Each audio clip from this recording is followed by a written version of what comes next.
Hello and welcome to this instalment of Talking Trim. I'm John Skinner and today we are looking at the dashboard fascia panel for the Triumph TR2 up until the TR3B. So what we've got here is a mixture of bits and bobs. We've got the main fascia panel here in vinyl made to a universal specification. We've then got a level one here made to right-hand drive UK car specification. We've got the actual fascia metalwork. We've got the glove box lid, and then we've got material that covers the glove box lid and also material that will cover the instrument panel there.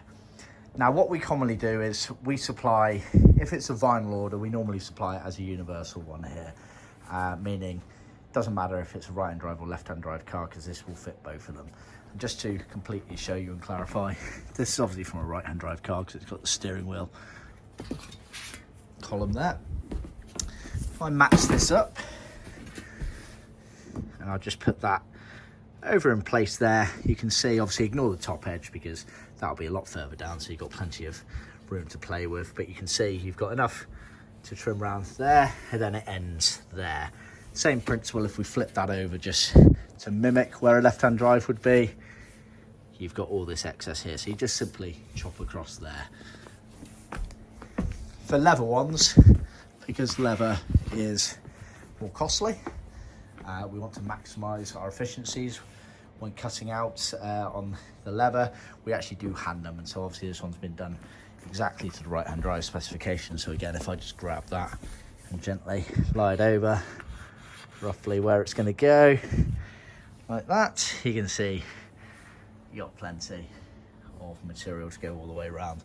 We're actually going to be trimming this one up, so I will do another video following on from this where that is trimmed up. Worth noting as well, as standard in the dashboard fascia kit, it's normally a three-piece kit as per this level one here. So you normally get the dash fascia, whether it be handed or universal, and then you get two loose bits of material there for covering the glove box lid, which obviously, there you are, plenty of material there. Then this is for the instrument panel here. Now it's worth noting the instrument panel, obviously we don't have the actual panel here. For the TR3As, they change for the majority of the cars to black crinkled paint finish. We supply material as standard to retrim it, which was commonly seen on the TR2s and TR3s. We supply it for the 3As as well, just in case you want to tie it in with the rest of your trim, you can do so. So just bear that in mind. Obviously for leather kits, you can see we skive down this leather, which means you'll get a much nicer, neater finish when trimming round. That's just all part of the service, included in the price. That's what we do for cappings and dash areas and things like that. Obviously the vinyl kit there, you would normally get the two extra bits of material as well.